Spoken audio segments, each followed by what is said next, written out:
欢迎收看北境讲文化大革命，第一讲文革的盖棺定论。听这个标题啊，会给人感觉这一讲讲完就可以结束了，因为是文革的盖棺定论嘛。但其实呢，这是我打算做的一个系列公开课的第一讲。我想一课一课的系统性的去讲文革究竟发生了什么。那么文革的这些损失具体是什么？它的来龙去脉、前因后果，对于每一个人的影响是什么？对于每一个人的意义是什么？以及我们应该怎样去反思它？那么这一讲，我想解决几个前置性的问题。那么最重要的首要问题是，我北境为什么要做这个事儿？我讲点我的亲身经历。文革按中共的官方叙事是1976年结束的，距离我出生还有很多年，我没有亲历过文革。但是我家里有一位前辈是在文革期间跳楼自杀的。家里人啊，我从小在聊到这件事情的时候啊，是不聊的。所以那位前辈究竟为什么选择跳楼自杀？哪一年发生的事情？那一天究竟发生了什么？我都不知道。家里人在聊到文革的时候，倾向于去聊另一位前辈，说那个人呢也遭遇了批斗啊，但是由于平时人缘比较好啊，所以受到的冲击并不大，挺过来了。所以给我们的感觉就是好像这两位前辈呢，那位跳楼自杀的前辈不够坚强。所以家里人在聊到文革的时候啊，给我们的感觉是急于翻篇，不想聊。通常都是用中国或者中共的对于文革的盖棺定论的那一套话术来堵住我们发问的嘴，就结束了这个话题。那文革究竟发生了什么呢？不知道。等到我再大一点，到社会中去游历，那听到了更多关于文革的故事。很多人死去，很多文物被砸毁，但是具体的数字还是个谜。有一年我到西藏去旅游，到阿里地区到更偏远的，再过去都要去到印度了，那个偏远的寺庙里也都被砸毁了说是文革时候干的。我才意识到原来它可以波及这么远这么广。再后来我开始写作，写科幻题材的作品，但是聊到历史的时候那段历史我说文化大革命，写了这5个字没有展开说，因为我也不懂，我不知道发生了什么，我只知道那段历史叫文化大革命。即便如此，出版社政审的时候还是要把这5个字删掉，连这5个字都不能提。我才知道原来文化大革命或者简称为文革在中国是不可以提的。官方可以一带而过，但是民间不可以讨论，不知道发生了什么，也无从去反思，更无从去纪念。因为这么大的惨剧，这么多惨剧，这么多的人命，竟然没有一座文革纪念馆，很荒谬，对吧？再接着呢，我们又看到很多人即便已经离开了那片土地所谓的到海外来了，但是在这个互联网上你可以观察到这些人他们的思维方式，他们沟通时候的这些措辞，这些用语依然是文革式的。有的人说中国会再来一次文革，所谓的第2次文革，文革重来，文革 2.0。 但是要我说，文革从来就没有结束过，那第1次文革到现在都没有结束过。我们的长辈亲历文革的人，他们的精神状态，他们的思维方式，他们的心灵依旧还在文革之中。我们呢，其实也一直都在文革的那个漩涡里没有出来。如何反思文革，是每一个中国人都要去做的事情。如果没有去彻底的认清楚文革究竟意味着什么，错误在哪里，这个反思不够彻底的话，那么那片土地是没有未来的。这就是我想做这件事情的初衷。我想抛砖引玉通过我这个系列公开课做一点努力。那么以后当那片土地有一个全新的开始的时候，我希望文革可以作为一个非常重要的一个历史课，去讲给每一个这个后代们去听每个人都要知道文革究竟发生了什么。我们先来看一看那么在中国官方的这个叙事语境里，对于文革是如何盖棺定论的。我们从这个百度可以查到，文化大革命，全称无产阶级文化大革命，发生于1966年5月至1976年10月，是一场由领导者错误发动，被反革命集团利用，给党、国家和各族人民带来严重灾难的内乱，留下了极其惨痛的教训。就这么几句话，给文革盖棺定论了。但这里边有4个很大的问题。第一个问题，说文革是一场由领导者错误发动，这个领导者是谁？我觉得作为一个中国人，你想知道文革是什么，发生了什么，你上百度去查，你看到这句话的时候，你有没有一个很大的疑问？是哪一个领导者错误发动？就是毛泽东吗？仅仅就是毛泽东他一个人错误发动的文革吗？那如果是的话，为什么在这里不直接说是一场由毛泽东错误发动？第二个问题，被反革命集团利用，好像这个文革造成这么大的这个惨剧，那个锅是这个反革命集团的锅。那这个反革命集团是谁？就是以江青为首的4人帮吗？还是再加上林彪就完了？他们是如何反这个革命？你这个革命是要干什么？不清楚。如何利用的？不知道。第3个问题，给党、国家和各族人民带来严重灾难。为什么党在第1位，国家在第2位，然后才是人民？这个顺序不对吧？第4个问题，留下了极其惨痛的教训。到底有多惨痛？到底死了多少人？到底毁了多少文物？物质上、精神上、文化上、道德上、伦理上等等，这一切对于那片土地和在那片土地上生活的这些人的这个损害到底是什么？不知道。这么简短的一句话，我看不懂。极其惨痛，就4个字。教训，什么教训？到底是什么教训？不知道。这些就是问题，这个就是现在中共对于文革这个盖棺定论留下来的隐患。我们再往下细看，说这个文革发生的背景，说由于对社会主义社会的建设发展规律认识不清楚，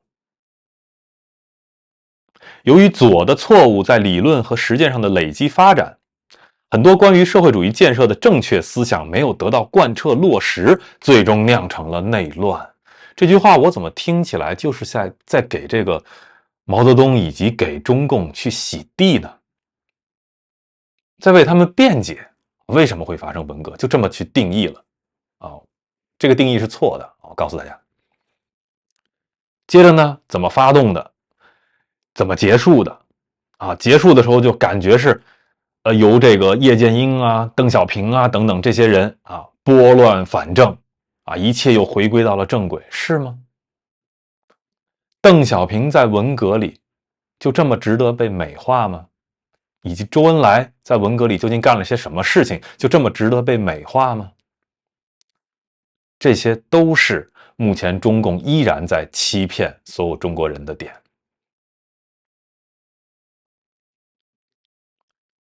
这里边我看到了一个数字，这个数字呢，在中国墙内的中国人也不是很好能查到。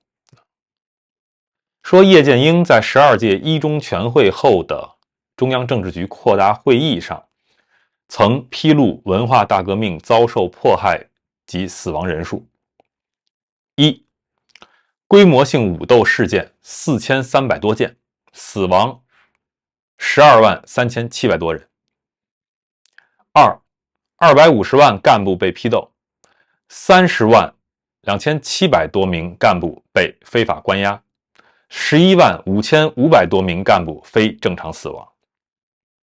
三、城市有481万各界人士被打成历史反革命、现行反革命、阶级异己分子、反革命修正主义分子、反动学术权威，非正常死亡68万3000多人。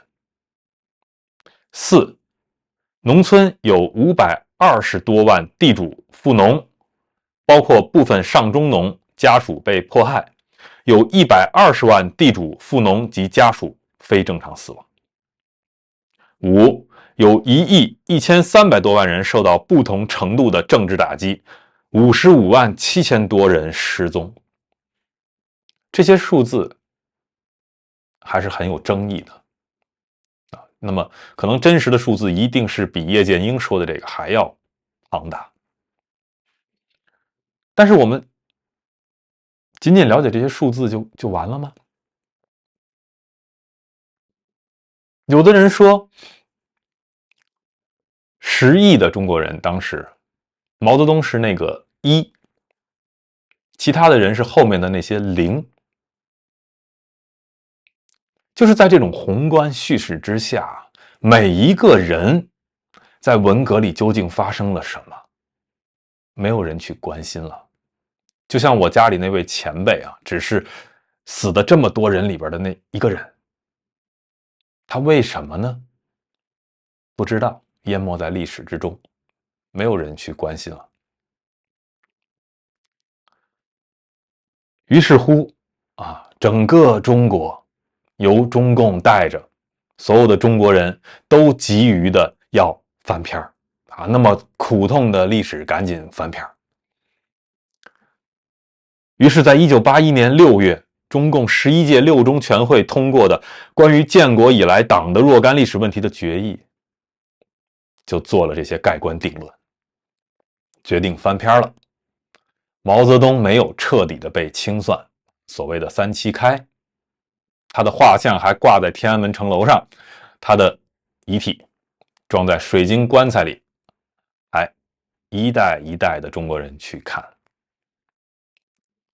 所以对文革没有彻彻底底的反思，应该建文革纪念馆的地方还在陈列他的尸体。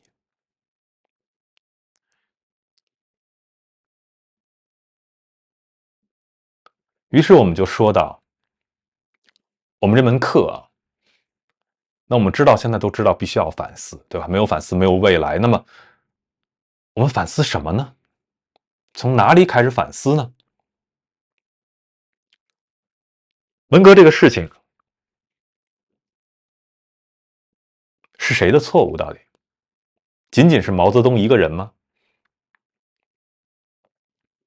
这里面我找到一段话，是余英时在为宋永毅主编《中国文化大革命文库光盘》所写的序言中说的。他说：“我们绝不能把文革孤立起来，看作是中共革命进程中一个偶然的意外或偏差，更不能把文革轻描淡写成毛泽东的晚年错误。”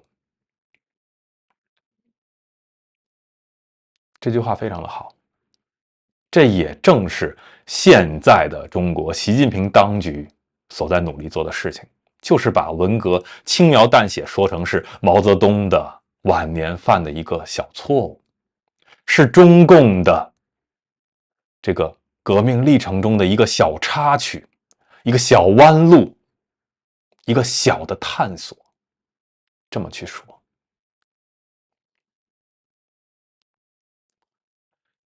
所以我们不仅不能把文革只孤立的看说是毛泽东一个人所做的一些事情。那么有人会说，是毛泽东为了夺权，是吗？不是，毛泽东通过几场简单的会议，他就可以把彭德怀的权力夺掉。那么他想要从比如说刘少奇手里夺权，用得着发动一个文化大革命吗？而且他还说7、8年就要搞一次。那么有人又说美化说觉得文革是毛泽东为了实现那个共产主义的乌托邦而去发动的一种群众运动他错误的估计了形势等等。毛泽东有这么高尚，有这么伟大吗？我不在此下结论我是希望这个课讲下去，大家听究竟文革时候发生了什么事，然后自己去思考，包括比如说周恩来在文革时候干了些什么事儿，包括刘少奇作为一个受害者，难道他是无辜的吗？他又做了什么加害人的事情呢？还有邓小平也是这样我们一个一个去看。还有一点，我们不是只聊文革这10年，它不能孤立的，它不是一个不同于以往的或者以后不会重来的一个特殊历史时期，不是。我们要看到这10年为什么到这10年，在文革之前，中共建政那17年又发生了什么？再往前，马克思主义的这种意识形态有什么导致了文革的这些惨剧，以及文革当时发生的事情和现在的中国，我们做一个对比，你会发现很多事情到现在其实根本就没有变过。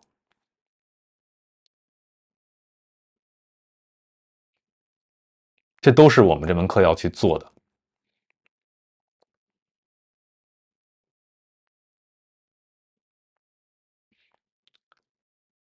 我们最后看到，当文革所谓中国官方结束之后，后来进入到改革开放，加入 WTO 我们都知道这些年的中国经济高速发展，到现在一切弊端呈现的时候，所有人都慢慢的会清醒过来，会在这个点上去反思究竟哪里做错了，为什么中国现在变成这样，有没有出路。那么所有这个反思要反思到哪里？首先就要反思到文革这个节点，这是一个非常好的窗口，这是一个非常关键的契机。由这个点再去扩大反思，你就可以看到为什么当改革开放的主导权决定改什么不改什么的时候，当时的他们为了维护官僚集团的利益，他们只改经济改革，不搞政治改革。虽然当时他们否定了文化大革命，但是其实并没有去彻底清算，并没有去彻底反思，只是口头上全面否定文化大革命。我们可以看到危害，我们现在可以清晰的看到当时没有去彻底清算文革到现在的一个危害，就是什么呢？就是后来不管中共那个口号喊的是什么，但实质是什么呢？实质就是他们继承了造成文化大革命的政治体制和意识形态，还是那个意识形态，就是马克思主义、毛泽东思想，还是文化大革命之前的那个政治体制，就是一党专政、高度集权、权力至上，还是这些毛泽东的政治遗产。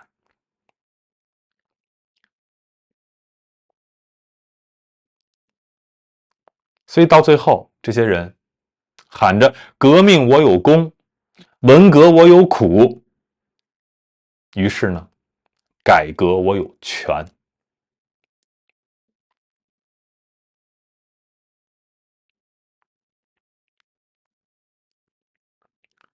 我想我们要在文革中去反思的点非常的多。那么，首先在反思之前，我们要做什么？我们要清晰的去知晓、去了解文革究竟发生了什么。